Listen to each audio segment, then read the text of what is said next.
En el nombre del Padre, Hijo y del Espíritu Santo. Amén. Bienvenidos a esta catequesis que vamos a tener en el día de hoy, continuando nuestro tema sobre los frutos del Espíritu Santo. Y hoy de modo particular que vamos a tratar el fruto del gozo. Comencemos por invocar la presencia del Espíritu Santo sobre nosotros, que nos ilumine, nos inspire y nos acompañe, para que sea Él quien nos ayude a discernir y a vivir este gran fruto. Ven, Espíritu Divino, manda tu luz desde el cielo, Padre amoroso del pobre, don en tus dones espléndido, luz que penetras las almas, fuente del mayor consuelo.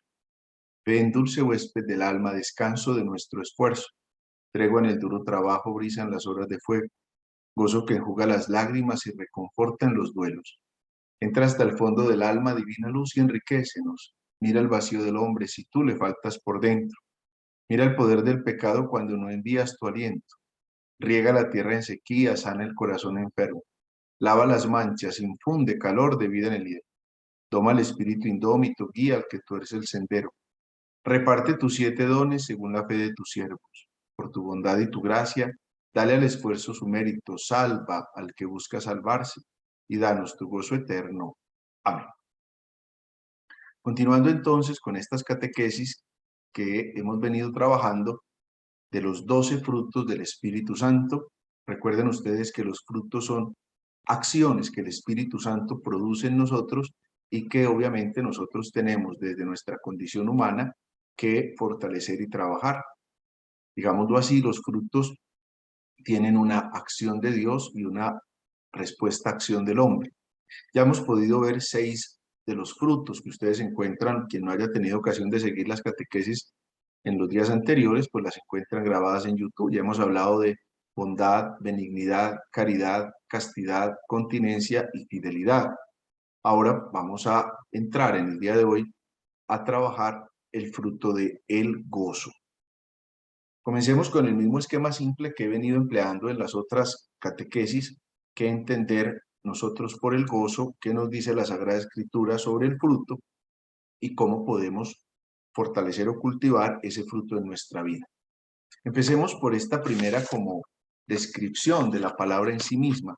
Démonos cuenta que el gozo viene de dos palabras latinas, eh, que a la vez viene de una palabra griega que es Sara, que es un deleite lleno, grande. Entonces en latín es asumida como gaudium, alegría, o letare, ser feliz. Dos expresiones latinas que ustedes seguramente pueden haber escuchado durante las celebraciones de los tiempos litúrgicos, porque tanto en Cuaresma como en el Adviento, el domingo, uno de los domingos, sobre todo al final, por ejemplo, en el caso de- del Adviento es el tercer domingo, que es el domingo del letare, que incluso los sacerdotes pueden usar vestimenta rosada como signo de que hay un momento como de pausa, y en el tiempo de Cuaresma se habla del domingo del gaudete, o sea, del domingo de la alegría. Aquí tenemos que comprender ante todo que esta palabra, o sea, la etimología de esta misma palabra, nos va a hacer referencia a la alegría, al disfrute, al placer interior que se va a poder experimentar. Pero tenemos que tener en cuenta que no se trata de un gozo efímero. Es decir, por eso no podemos solamente usarlo como alegría. A veces dentro de la lista de los frutos del Espíritu, muchas personas cambian la expresión gozo por alegría. Yo considero que es mucho más fuerte la palabra gozo que la palabra alegría, sobre todo porque esa alegría también puede ser comprendida desde un punto de vista como muy frágil. Yo me siento alegre, incluso a veces cuando me tomo unos tragos, o cuando se consume droga, o cuando me gano un bingo. Entonces hay como una alegría, pero no deja de ser una cosa efímera y pasajera. ¿Cuántas personas se tienen que emborrachar para poder estar alegres?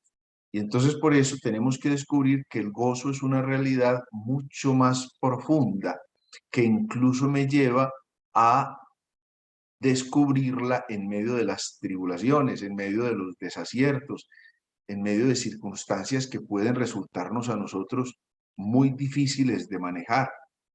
Hay muchas cosas que hacen infelices a las gentes, por ejemplo, la injusticia, la mala salud, el desempleo, la muerte de los seres queridos, en fin, tantas cosas. Pero es particular encontrar cómo el gozo trasciende incluso aquellas situaciones. El libro de los Proverbios en el capítulo 14, en el versículo 13, advierte que cuando las personas pasan de una alegría efímera, entonces su alegría viven una alegría efímera, perdón, su alegría es temporal y advierte, no era gozo de verdad. Fíjese cómo incluso el autor del libro de los Proverbios hace esa distinción entre la alegría y el gozo, porque el gozo nos lleva a sentirnos felices sin importar que las circunstancias sean buenas o sean malas. Eh, una persona puede sentirse mal por algo y aún así sentir un gozo profundo. Pensemos, por ejemplo, un acontecimiento que nos narran los Hechos de los Apóstoles, cuando a los apóstoles los metieron incluso a la cárcel y les dieron unos azotes tremendos. Ellos, dice la escritura, por ahí en el capítulo 5, salieron del Sanedrín regocijándose porque se les había considerado dignos de sufrir deshonra a favor del nombre de Jesús. Tengamos en cuenta, ellos no se sintieron gozosos por los azotes o porque los habían metido en la cárcel, sino porque habían permanecido fieles a Dios.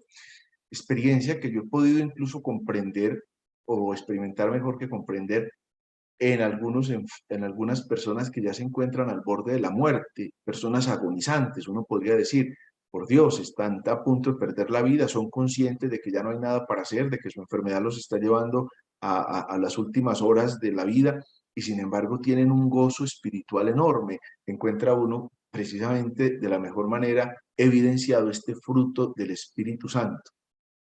De ahí que el gozo nos lleva a tener una visión alegre y positiva gracias a la acción de Cristo en nuestra realidad. Eso no nos debe sorprender a nosotros, pues que a veces experimentemos la ausencia del gozo. Si ustedes miran, por ejemplo, en la Sagrada Escritura, van a encontrar unos ejemplos muy claros de personajes bíblicos que también experimentaron momentos muy difíciles. Piensen, por ejemplo, en Job del Antiguo Testamento. Él mismo expresa, yo deseo nunca haber nacido. Como quien dice, es tan duro lo que estoy viviendo que es mejor no haber nacido. Eh, David, el rey, oraba para que fuera llevado a un lugar donde no tuviera que lidiar con la realidad. Elías, el profeta, el gran profeta, que lo acabamos de mencionar en el Evangelio del domingo pasado, aún después de vencer a los 450 profetas de Baal, pidiendo que bajara fuego del cielo, huyó al desierto y le pidió a Dios que le quitara la vida. O sea, fíjese usted que no se sentía capaz frente a las realidades que están presentando. De ahí que podríamos usar muchos otros personajes bíblicos, pero aún ellos, que fueron personajes tan importantes, pues experimentaron lo que cualquiera de nosotros puede experimentar, como una ausencia del gozo frente a esas circunstancias difíciles que todos estamos abocados a vivir. Es una realidad. Sin embargo, a pesar de esas circunstancias tan difíciles que nosotros podemos experimentar o vivir, también tenemos que darnos cuenta cómo es de distinta la visión de quien ha sido llamado por Cristo, es decir, de quien puede tener una experiencia profunda de fe. De ahí que el gozo solamente sea comprensible a partir del encuentro profundo con Dios, que me llena a plenitud, que me confirma en medio de mis circunstancias difíciles que Él está conmigo, que Él no me deja solo. Es la experiencia importante de descubrir un eterno presente gozoso que Jesús nos ofrece a quienes lo seguimos. Miremos entonces un texto bíblico que les quiero compartir en el día de hoy con relación a este fruto del gozo y está tomado de la carta a los Filipenses en el capítulo 4, versículos 1 y luego versículos del 4 al 14. Caigamos en cuenta antes de hacer la lectura del texto que esta carta la escribe San Pablo estando prisionero. Es una cosa bien interesante. San Pablo en medio de su circunstancia dolorosa de estar injustamente metido en la cárcel, escribe una carta precisamente sobre la alegría. Es uno de los textos más bonitos que nos experimenta la alegría de la vida cristiana. Regocíjense, alégrense, gócense en el Señor. Vuelvo y se lo repito, alégrense en el Señor. O sea, usa San Pablo esa figura. Voy a leer el texto y luego puedo comentar algunas cositas. Quienes lo tengan en la casa, pues pueden abrir la Biblia para que después lo puedan meditar un poquito. Filipenses, en el capítulo 4. El versículo 1 dice: por tanto, hermanos míos, queridos y añorados, mi gozo y mi corona, manteneos así firmes en el Señor, queridos.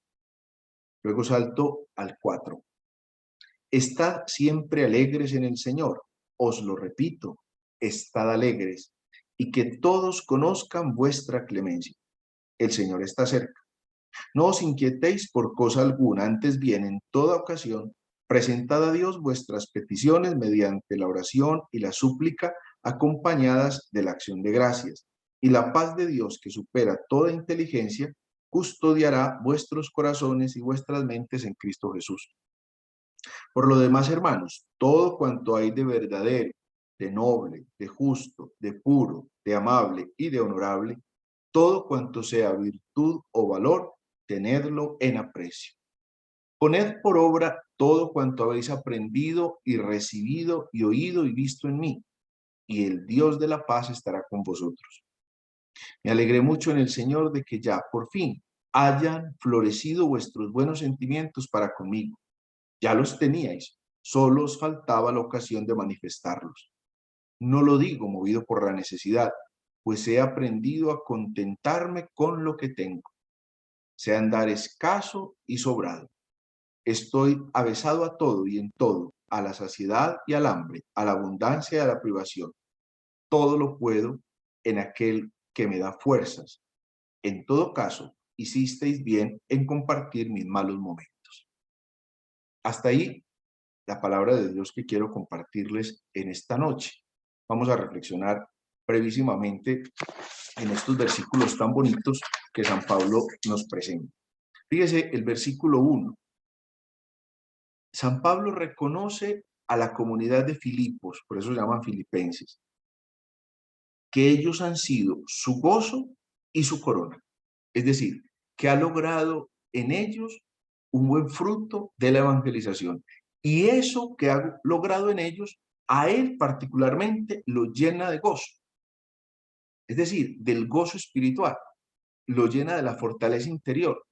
Ver cómo esta comunidad logra caminar en la presencia de Cristo y cómo está siendo fiel al Evangelio. Y les advierte entonces, manténganse así, firmes en el Señor.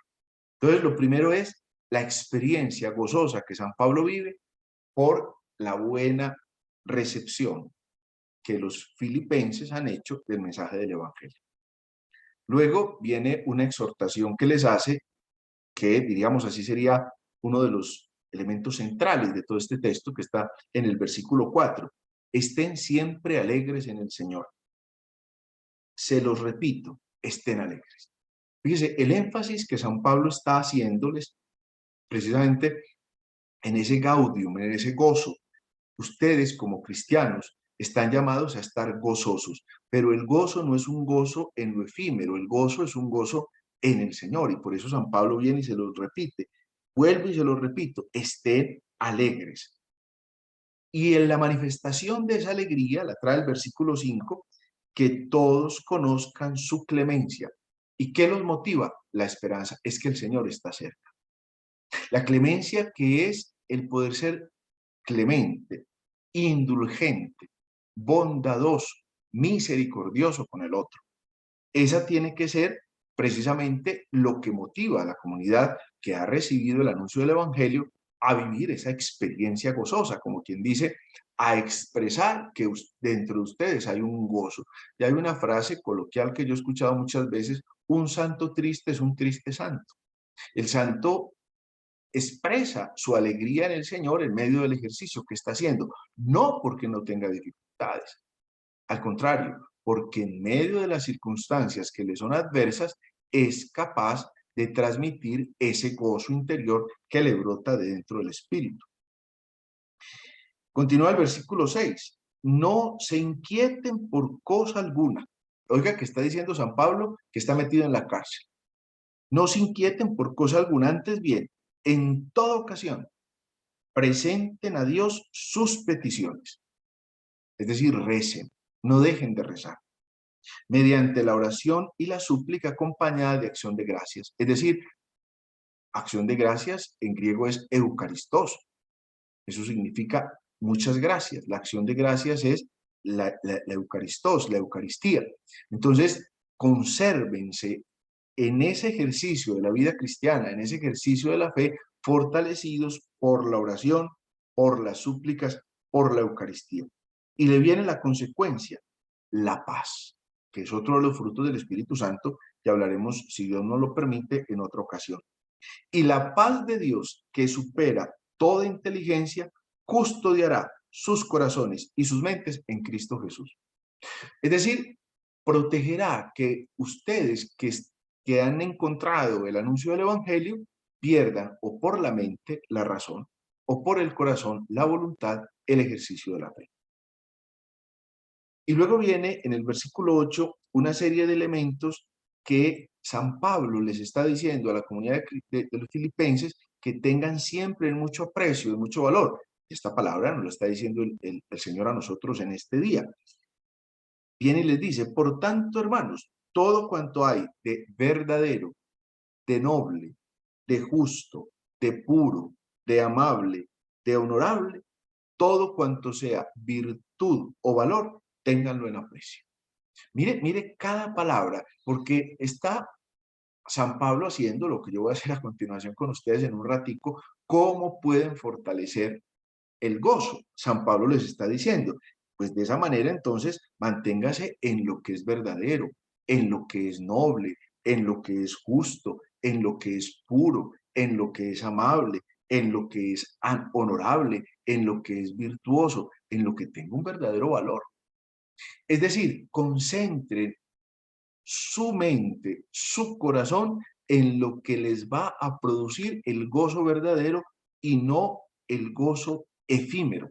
Es decir, la alegría que viene y se va, como ya tuve ocasión de mencionarles, por un producto que me regalaron, por un trago que me tomé, y entonces hay gente que la única manera de verla contenta es porque está borracha. Eso es un gozo pasajero. Al contrario, al otro día no solo no va a tener gozo, sino que no va a tener salud, sino va a tener un desaliento enorme. Pues aquí San Pablo les está advirtiendo eso. Tengan en aprecio aquellas cosas que son realmente importantes. Pero luego los invita a que no se queden con eso en el corazón. Miren el versículo 9. Pongan por obra todo cuanto han aprendido, recibido, oído y visto en mí. Y el Dios de la paz estará con ustedes. Es decir, que los demás también puedan darse cuenta de ese gozo que hay en el corazón de ustedes. Yo creo que ustedes seguramente han encontrado a lo largo de la vida personas muy espirituales y les estoy seguro que lo que más les impacta de la persona espiritual es que tiene una armonía interior, tiene un gozo que se transmite, tiene una alegría que resulta extraña, pero cómo esta persona, con todo lo que ha vivido, con todo lo que ha padecido, con todo lo que ha sufrido, y es capaz de transmitir esta alegría. Eso es lo que San Pablo viene a decir en el versículo 9, pónganlo todo lo que han aprendido, lo que han oído, lo que han visto, póngalo por obra. Luego continúa el versículo 10 diciendo, continuando San Pablo en una experiencia personal, yo me alegré mucho en el Señor de que ya por fin en ustedes hayan florecido buenos sentimientos para conmigo. Ya ustedes los tenían, dice San Pablo, solo les faltaba poderlos manifestar. O sea, les está reclamando precisamente lo que les acabo de decir, que puedan experimentar el otro, el gozo y la alegría. A veces nos cuesta como mucho transmitirle al otro esa alegría espiritual. Luego, él mismo advierte una realidad que se vuelve también como una enseñanza para ellos. Como quien dice, yo no es que necesite que ustedes me digan que están alegres o que están contentos conmigo. Vea la expresión que utiliza. Pues he aprendido a contenerme con lo que tengo. Sé andar escaso y sobrado. Es decir, sé andar en la abundancia o en la pobreza. Sé andar estando lleno o estando saciado, en la saciedad o teniendo hambre o estando saciado. Sé andar en la saciedad, sé andar en la abundancia o sé andar en la privación.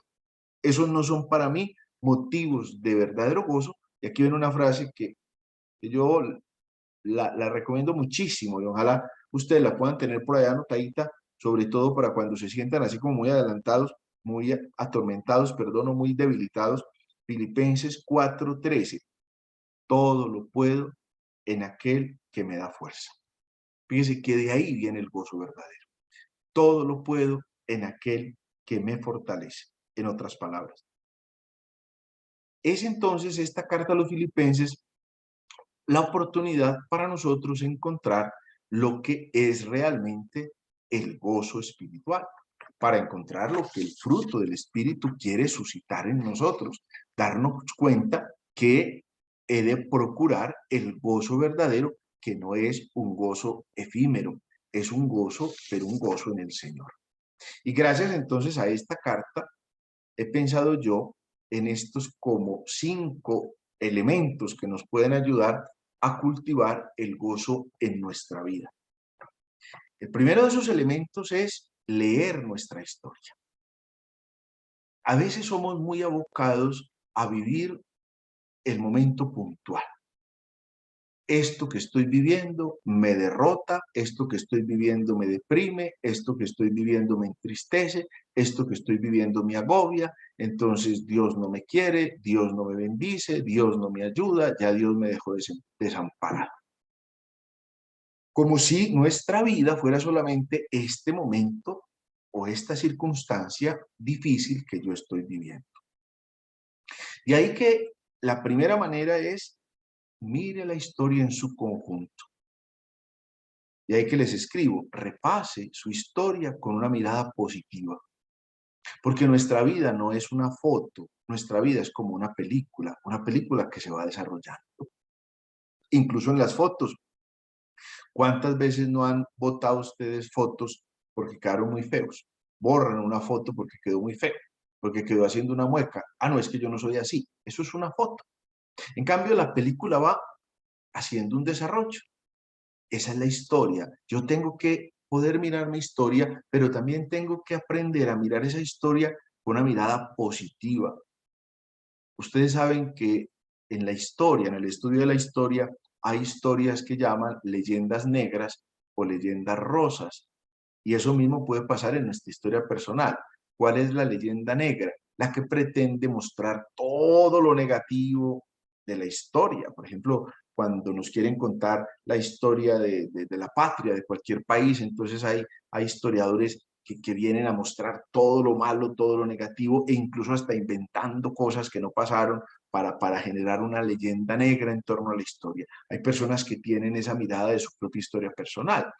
Yo no he hecho sino sufrir, la vida mía toda ha sido una tragedia, la vida mía no vale la pena, yo he sido el más desgraciado, todo es como una leyenda negra, como una sombra negra que marca la vida. Eso es una visión sesgada de la historia que no me ayuda en ningún momento, porque mi historia ha tenido momentos turbios, pero también ha tenido muchísimos más momentos gozosos.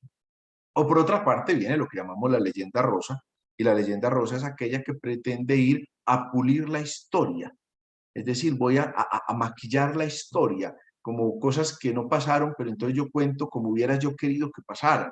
Y entonces yo pulo la historia, y entonces un personaje malo de la historia yo lo pongo como si fuera un príncipe azul, como que fuera el héroe de la historia, y eso tampoco sirve para nada.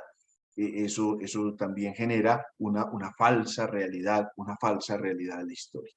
Yo tengo que leer mi historia personal, con lo bueno y con lo malo que ha pasado, con sus luces y con sus sombras, con la gente linda que ha hecho parte de la historia personal y con la gente menos linda que me ha atormentado en algún momento de la vida.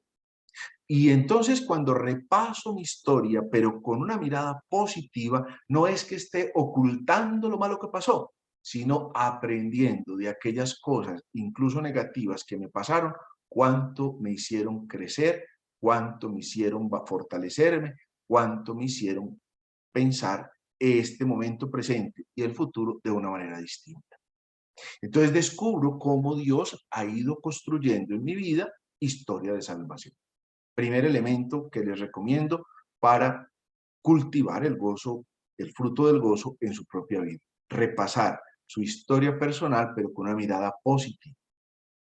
Segundo elemento que les propongo es gastar la vida en lo que es el amor verdadero, porque esa viene siendo la verdadera alegría.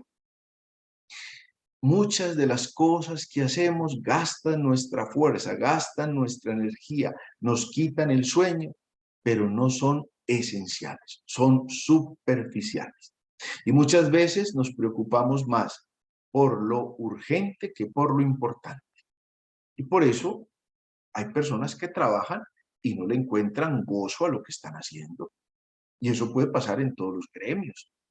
Yo he encontrado hasta sacerdotes a los que he tenido que volver a invitarlos, pero ¿qué te movió en el seminario? ¿Pero qué te movió en los primeros años de sacerdocio?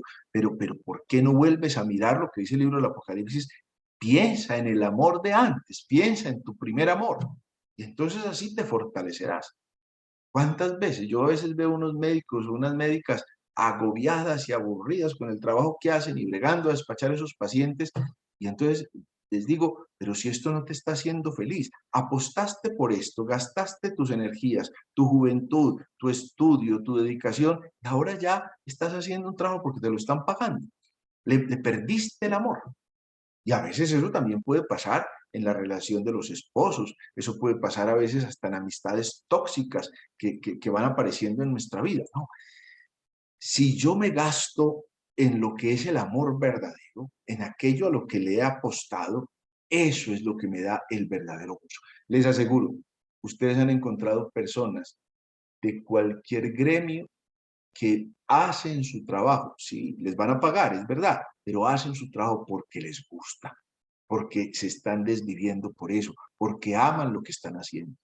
Yo he encontrado gente de todos los gremios, he encontrado unos maestros, unas maestras que me les quito el sombrero, qué gusto con el que hacen, qué amor por su vocación, médicos, enfermeras, hasta celadores, jardineros, que le están poniendo el amor a eso. O sea, es un gusto profundo porque están gastando su vida por lo que es fundamental. Ese gozo no se lo quita a nadie. En cambio, cuando usted tiene que gastarse día a día en una cosa que ni ama, o peor aún, que es falsa, ahí no hay gozo verdadero. Piensa en el dinero mal habido. El dinero mal habido es como agua entre los dedos. Nunca da un gozo verdadero. Siempre da una alegría efímera, que rápido, rápido desaparece. ¿Dónde están, como dice el libro de los Proverbios, dónde están los amigos de lo ilícito, los amigos del infortunio? Nunca tienen gozo interior, siempre viven en una amargura profunda. Entonces, la segunda recomendación es gastar nuestra vida en el amor verdadero.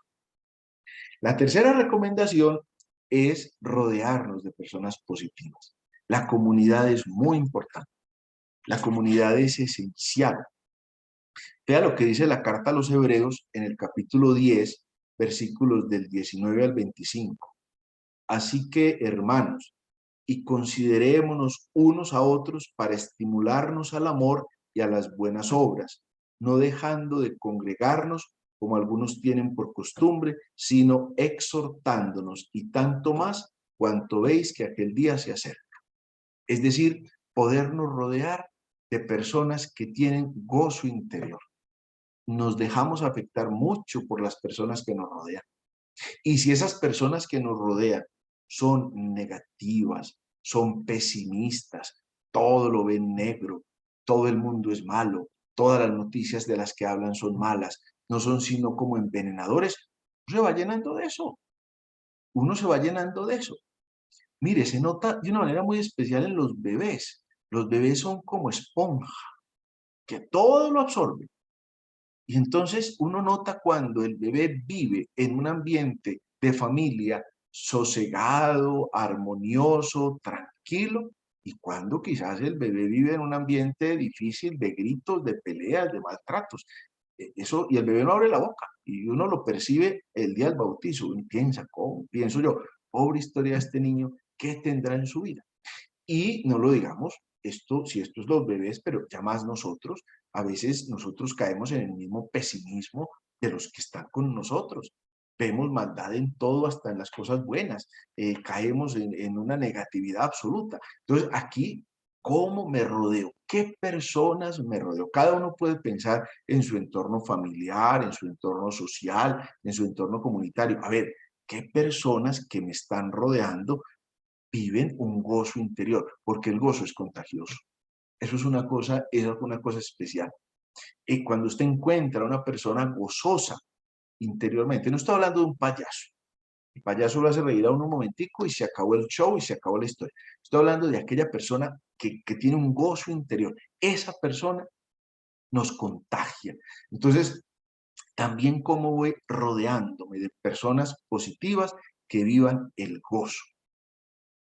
El cuarto elemento que les propongo para cultivar el gozo es dándose, es decir, contagiando de alegría a nuestro entorno.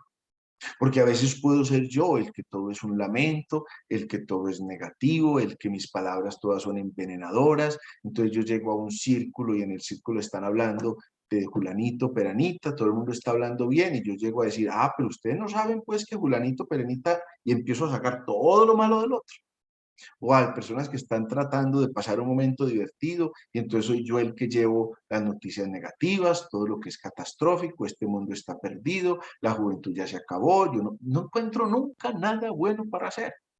Llega el momento de compartir una cena que puede ser que el que la preparó con todo el cariño y yo soy precisamente el que siempre tengo que criticar a esto quedó muy maluco, esto no me hace bien, esto me va a caer pesado, es que a esto le faltó esto, le faltó. Por Dios, ¿qué quiero transmitir yo? Piénselo que todos queremos transmitir algo, pero somos mucho más conscientes de eso en dos momentos de la vida. Uno, cuando estamos conquistando un novio o una novia. Dos, cuando vamos a conseguir un empleo. Cuando usted está conquistando a otra persona, usted trata de mostrar lo bueno que hay en usted. No solamente lo físico, sino también que es una persona espontánea, que es una persona alegre, que es una persona... En fin, usted brega a ver cómo conquista al otro, pero nadie conquista al otro a punto del negativismo. Al contrario, conquista al otro a partir de lo bueno. Entonces usted quiere mostrar eso bueno que hay en usted, pero eso no puede ser cosa de un minuto. Lo mismo cuando usted va a una entrevista de trabajo. Usted sabe que va a hablar con una persona que de quién depende que lo contraten o no. ¿Usted qué quiere mostrar? Yo no he entrevistado al primero para ningún puesto que venga a mostrarme todo lo negativo. Al contrario, prega a mostrar lo bueno que es, lo cualificado que está para el puesto, cómo maneja las relaciones entre las personas, cómo responde a una cosa o a otra en medio de las dificultades. Y entonces soy yo el que tengo que tratar también de contagiar con ese gozo que ya el Espíritu ha suscitado en mí el entorno.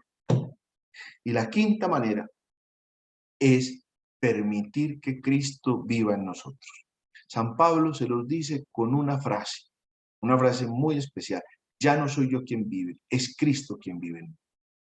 ¿Y cómo voy permitiendo que Cristo viva en mí? Por la lectura orante de la palabra, por la vida de oración, por la frecuencia en los sacramentos. Fíjese qué gozo tan enorme es el sacramento de la confesión. Usted entra frágil, débil, pecador, y el Señor le da la gracia de volver a empezar de nuevo. El Señor cree en usted y vuelve y lo levanta. ¿Cómo entonces no encontrar ese gozo espiritual que me da el sacramento de la Eucaristía? Oh sagrado banquete del cual uno se alimenta de Cristo, el alma se nos llena de gracias y se nos da una prenda de nuestra futura gloria, exclama San Buenaventura en una oración de hace muchos siglos. Entonces tengo que permitir que sea Cristo el que haga vida en mí, porque ese es el gozo verdadero. Esa no es una alegría efímera, es el que le permitió, como les mencionaba ahora, a los apóstoles salir felices después de estar encarcelados y sufrir azotes porque fueron fieles al Señor. En una palabra, para concluir, el gozo del espíritu del que les estoy hablando no es una realidad extraña, ajena, imposible a nosotros. El gozo es una realidad que el espíritu ha suscitado y ha puesto en el corazón suyo. Y es necesario que usted no solo abra su corazón para recibir el fruto del gozo como los otros frutos, sino también que disponga su mente y su voluntad para poder fortalecer el verdadero gozo y poderlo transmitir a los demás. Termino con la frase de San Pablo a los Filipenses en el capítulo 4, versículo 4. Estén siempre alegres en el Señor. Se los repito, estén siempre alegres. Ahora los bendigo en el nombre del Padre, y del Hijo, y del Espíritu Santo.